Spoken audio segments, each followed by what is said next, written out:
Hey, folks. So, here at Bold House, we always tell our clients that rule number one in business is to follow the money, right? Makes sense. That's what you're in business for, first and foremost. The money is going to fuel everything else. So, rule number one to have a successful business is to follow the money. And if you want to talk about following the money as a consultant, as a coach, as a speaker, as an author, as a services provider, or some other type of expert, then you're talking about the corporate training space. When you look at the dollars that are being funneled there, nothing else compares. The latest data out of research and markets, and you can go look this up, you can download the research report, is projecting that the corporate training space is going to reach $487 billion by 2030. Now you might think, Angelique, that's a long way off. But look, in 2019, they're saying the market was about $209 billion, which, based on numbers out of trainingindustry.com and some other organizations, that's actually a little low. So if that's low, then their 487.3 billion could also be low, but it's 2023. So what they're seeing is about an 8% common annual growth rate, a CAGR of about 8% every single year from now until 2030. Now, as a business owner, right, you don't want to go to where the money has been. You want to go to where the money is now and to where the money is going to continue to be, right? So $487 billion. So amazing. Now, here's what I love about the corporate training space. It's the easiest, lowest hanging fruit for any small business owner, any boutique business owner, or solo professional to get into. If you have ever written an article, if you have ever hosted a webinar or a live stream, you're putting videos out, everyone's been screaming from the rafters incorrectly that content is king. But content's very valuable if it's training content to go into the corporate space. So if you've already been developing programs, if you've been publishing podcasts and videos on YouTube and, TikTok reels and writing your articles and putting together your online programs, then you are positioned to go into this space. But there's a couple of things that you need to know to really tap into this market. I'm going to share some of those with you today. If you have no idea who I am and you're scrolling through LinkedIn right now, I'm Angelique Rewers, CEO and founder of Bold House, and we're the leading expert at helping experts to win and work with corporate clients. By corporate, we mean all types of organizations.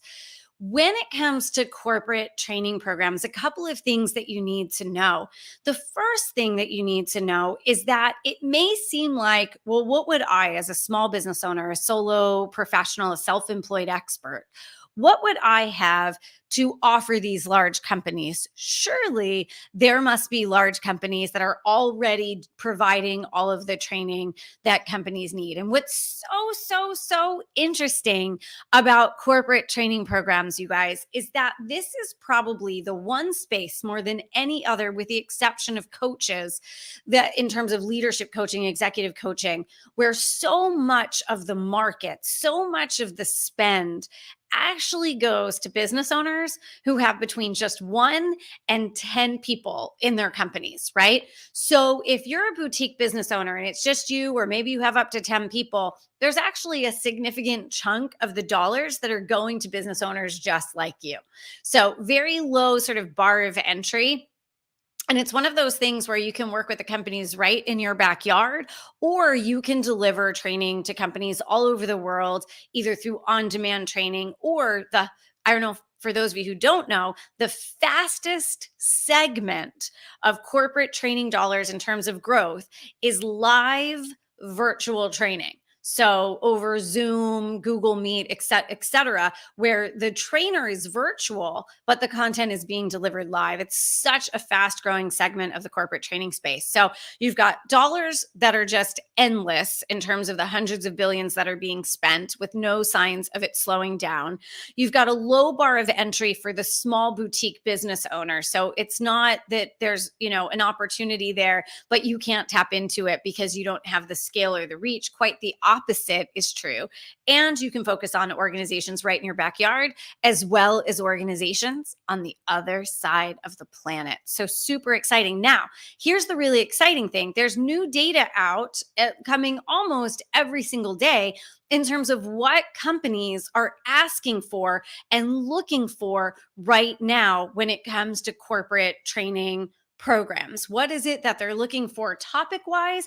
And what is it that they're looking for in terms of what's in your corporate training programs that you deliver? And those are two different things. You can have a training that really addresses topically what it is that companies need help with, but you miss the mark in delivering that training because you don't design it for the adult learner, or you don't design it to really be the spark and just the beginning of transformation for that client. Because let's be realistic, a half day training, an all day training, even a 3-part series in a training, that is just really scraping the iceberg, right? It's just barely scraping the surface of what it's going to take in order to transform these organizations. So you want to make sure that you're designing your training for the adult learner. You want to make sure you're designing your trainings to really be the starting point that are just the door opener to long-term, multi-6-figure, year-long, multi-year-long, even 7-figure engagements with these organizations. And more importantly, perhaps most importantly, you want to make sure that your training isn't just a bunch of information thrown at the adult learner, but that is actually going to get the client a result, and that the employees, the leaders who sit through that training are going to go back to their offices the next day and say, that was absolutely worth my time. And I'm going to change what I'm doing based on what I learned because it was so actionable. It was so tangible. And you want to make sure you're setting your trainings up so that the leaders see a difference, that there's a bottom line result that they are getting when they go through your trainings, because that's how you're going to get great case studies. That's how you're going to get great result metrics. It's how you're going to be invited back. And once you're inside of an organization, there's always another department. There's always another team. There's always another division or business unit or subsidiary or geographic location that needs your training, right? So we want to make sure that when you get in there, you are just blowing their socks off with such amazing training that they're getting real results and that it's going to lead to more work inside that organization, as well as give you the marketing case studies and the marketing results that you need to go open more doors with more organizations. So on February 2nd, we have a masterclass that's coming up that we're actually going to be peeling the curtain back on how you design gold award winning training. And when I say award winning training, I mean literally we're going to show you how our senior faculty of corporate training programs, Tara Powers, is designing and developing training for brands like McDonald's and Aflac and others that continues to get gold awards from the highest, most respected organization in corporate training. We're going to show you what is happening inside those corporate trainings so that she's not only getting industry recognition in front of C-level executives, but the results are so strong and the metrics are so strong out of those corporate training programs that there's just demand for more and more and more of that training. So we're going to show you how to do that on February 2nd. I put the URL right below. So if you are like, I have so much information, but I've never put together a training, or I've only done some small workshops, I've never really delivered a training to a brand that's a Fortune 100 or a Fortune 500 or to hundreds of employees, and that's intimidating. I'm not sure how I would design that. Or, my trainings are okay, but I don't get invited back as much as I want, or I'm not getting those tangible measurable case studies, then you want to definitely be at this training on February 2nd. We're going to break it all down for you. But here's something else. Hey, Stephen. Hey, Kevin. It's good to see you guys. So here's the thing I want to share with you today. If you missed it, Chief Learning Officer Magazine recently published some fantastic research about the biggest people challenges that HR executives and chief learning officers and heads of learning and organizational development departments are seeing in terms of the big issues in 2023 that leaders are going to be dealing with. So this is directly from the mouths of heads of HR, chief people officers, chief learning officers, vice presidents of talent and development, when they were just asked, what are the big challenges in 2023 that you guys are laser focused on, that you're seeing inside of your organization? There were 4 huge people problems that they identified. So here's what they were. And this is, right? This is like big, like blinking lights at this stuff in terms of what you want to be talking to your clients about, what you want to be positioned in order to solve for these organizations, because this is it. This is where they're stuck. Now, spoiler alert, a lot of this stuff is what we've heard before, but it all has a slightly different spin on it. And more importantly, I would say it has more of an urgency to it. There's like more sizzle on the urgency of these problems right now. And some of the metrics are just mind blowing. All right. So, top 4 people challenges that organizations, big and medium sized organizations, are all over this year when it comes to their people.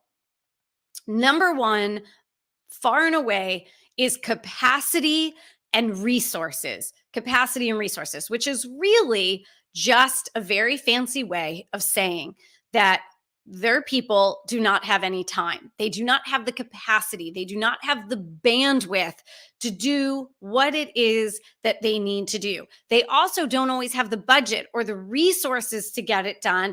And their people don't have the skills to get it done. So they don't have time to get it done. They don't have the budget or the approvals to get it done. And they don't have the skills to get it done. So, that's sort of a bleepity bleep of a situation, right? That's like a hot dumpster fire, because they're going to have to build capacity in their teams. When I hear that, when I hear capacity and resources, here's what I hear. I hear we need our people to get more done more efficiently. We need our people to have the skills to get things done. They need to be more productive. They need to be better at prioritizing. They need to be better at decision making. They need to be better at delegating. They need to be better at saying no and having difficult conversations with people when they need to. We need to have better performance conversations, right? About what needs to actually get accomplished. So capacity and resources are a huge, huge problem. Second problem, this one really, this one is just, it seems like every year it can't get worse. And then somehow I'm looking at these numbers going, this is worse. Like, how is this worse? And by the way, I think there's actually a comedian that talks about something that's really important to this. So I'll share the number 2 people challenge, but then, and I wish I could remember which comedian said it, but I've got to share this sort of little sidebar with you. So their second biggest challenge is turnover and attrition, which is really the same thing. So I don't know why they were redundant about that, but turnover and attrition is a huge problem for them. A whopping 75%, 75% of people surveyed, of the leaders surveyed, believe that hiring is going to be even more challenging in 2023. Like, what? How is it? How we're like, last year was impossible. The year before was impossible. And they're saying 75% are saying, no, actually 2023 is going to be worse for hiring. And 79% believe it's going to be even harder to retain their best people. So basically, they think all their great people are going to leave, and they're not going to be able to hire people to sufficiently fill those shoes. There's the comedian I was going to tell you about, and I so wish I could remember who it was who said this, talks about the fact that like everything is worse now. Everything is worse. You go to restaurants, the service is worse, right? Because they're short staffed, waits are longer. You go to a brick and mortar store, the lines are longer, the shelves are empty, and you can't get help. And there's 20 people deeper in a line. You go to a hotel, there's no room service, or you get room service every 3 days, and they nickel and dime you for everything. You go to the airport, and oh, I don't know, the entire airline crashes, and people miss their weddings, they miss family Christmases, they miss everything. And an entire one of the most trusted airlines in America basically shuts down for an entire week. Everything is worse. Everything is worse. If you call 800 numbers, whether it's your cell phone company or it's trying to make a return through Amazon, it's harder, right? We ordered new furniture that we needed for a video shoot. We were promised it in 4 weeks. It's now going to be like 6 months. It all got worse. So, this one is really interesting because if hiring is getting worse, that means everything else that we experience as consumers is going to get worse as well, which is going to have really a downward spiral effect because consumers are going to say, well, why am I going to travel? Why am I going to go to that restaurant? Why am I going to go out to Target or Walmart or what have you? I'm just going to stay home and save my money anyway. And then, of course, we're going to see financial performance issues for companies. So they better figure this out. And I think they're smart enough to know that this has reached really a boiling point. The third issue that they identified as their big, hairy problem for 2023 is improving employee engagement and employee experience. And of course, these two things go hand in hand together, right? So employee engagement goes down when the employee experience is lousy. You have less people who are engaged, and then that also makes the employee experience worse. So this is one of those, it's a race to the bottom, right? As one goes down, the other one goes down, then the other one goes down, then the other one goes down. And sure enough, we're in a race to the bottom of the employee engagement and experience cycle. Not good at all. Really, when I hear that as a consultant, as a coach, as a trainer, as a speaker, as an expert, I'm really hearing a couple of things there in terms of opportunity. One is not just how do you train leaders in order to improve engagement and improve the employee experience, but also how do you, as a consultant, as a speaker, as a coach, as that expert coming in, when you are going in to work with these organizations, what are you doing to positively contribute to the employee experience? What are you bringing to the table to really help them with that employee experience, in the experience of working with you, but also in how you're helping to shape their culture? I also hear about, when I think about corporate training programs, and again, we're going to talk about this on the masterclass on February 2nd, and the URL for that is right below. How are you making that training experiential, right? Experiential. I always put the emphasis on the wrong syllable. You know what I mean?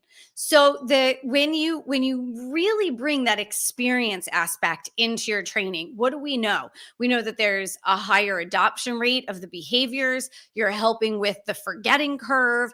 People have greater satisfaction with the training, and they're really leaving in a different place. So this is an entire area to focus on training leaders on in terms of engagement, in terms of the employee experience. But there's this other part of my brain when I think about how saturated the market is today with people experts. I think about, what am I going to do when I am talking to these corporate decision makers about how I'm going to help the employee experience improve with the programs that I am bringing into these companies, right? So if you're not saying to yourself, okay, great, I'm doing these corporate trainings, I'm doing these coaching programs, I'm delivering keynotes, I'm delivering these services, but what are you doing right now to improve the experience for the leaders, the managers, and the employees who interact with you through those coaching, through those training programs, through those keynotes, through those services that you're providing? And are you telling the client at every stage of the sales cycle? Remember, because we're never done selling, Are you reminding them of how you are helping them to cultivate a better experience for their employees, right?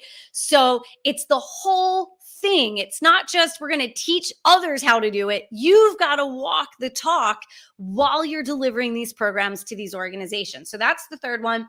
And the fourth one, and this will come as no surprise, but I actually think it's more complicated now than it was before. And that is continuing to adapt to the hybrid culture. Continuing to adapt to the hybrid culture. 67% of these HR and people executives said it is more difficult to create engaging employee experiences in a hybrid remote work environment. And it's not really surprising, right? Because in the beginning, back in 2020, we all kind of, adapted and did what we had to do.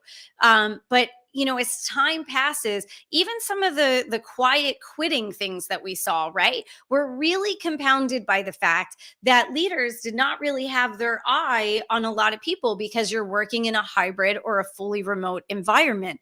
The other piece of this, though, and the piece that I think is really going to drive people back to offices and is also going to drive innovation in this area is the assimilation, the integration of new employees into the workforce. Because look, back in 2020, when we all went virtual, everyone was already working inside those organizations. So relationships had been formed, the culture had been established, the certain dynamics had been created. So everybody got it. But now, given the amount of turnover, given the great resignation, and you've got all of this, you've got, 79% saying they're going to lose people this year, right? Really important people. Those leaders, those top performers, they're the ones who really set the tone for others. Remember that, right? So when an organization loses their top performers, they're not just losing the workhorses and the brilliant minds on the strategy and the decision making. They're losing the people who are the leader of the team. They're the people that set the tone, they set the pace. They're the quarterbacks, right? So, when you lose all your quarterbacks, there's a disintegration to the culture, and it's very hard to recapture that in a hybrid environment where people don't have the face time to really go out to lunch together or to have, to bump into each other in the kitchen getting a cup of coffee, or sitting around a table before the meeting starts, all the laughter that happens. And yeah, I know people try to artificially bake that into Zooms. Like, who are we kidding, right? It's just not the same. And from a metaphysical perspective, not to get all woo woo on everybody, but from a metaphysical perspective, it's literally not the same when people aren't sharing the same physical energy in a space. So top 4 people issues that are going on this year. Number 1, capacity and resources. Number 2, turnover and attrition. Number 3, improving engagement and experience. And number 4, adapting to a hybrid culture. I also think there's something conspicuously absent from these top 4 challenges, and I wouldn't presume to know why. I'll let you all guess, which, I want to see if you hear it as well, but I was surprised there wasn't another one on this list. So that's interesting. If I had a guess, I'm wondering if they think that it's really needs to just be baked into all 4 of these. That's what I'm wondering. But those are your 4 big challenges. So here's kind of in summary here, right?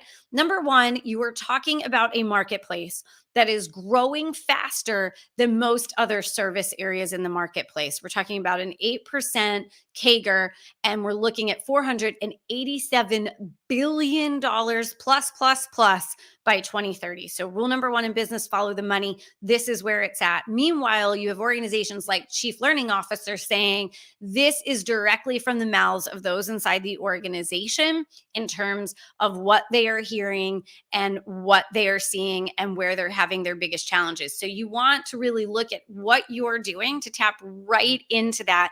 And you want to make sure that organizations know that you have these programs available, and you want to design them in a way that gets you invited back again and again and again. So we're going to get into all of that on our masterclass on February 2nd. URL is below.